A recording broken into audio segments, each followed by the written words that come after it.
Harka foonii kabajamtootaaf jaalatamtoota maatiiwwan ilmaan abbaa Jifaar har'as hojii toltummaa tokko qabannee isiniif dhiyaannee jirra. Nu waliin tura.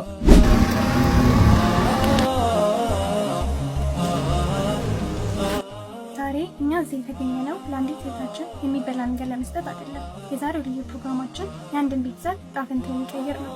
ለዚህ ጠንካራ እህታችን የስራ ማስጀመሪያ የሚሆኑ ቁሳቁሶችን በማቅረብ የነገ የራሷን መስመር እንድትጀምር አብረናት ለመቆም ነው።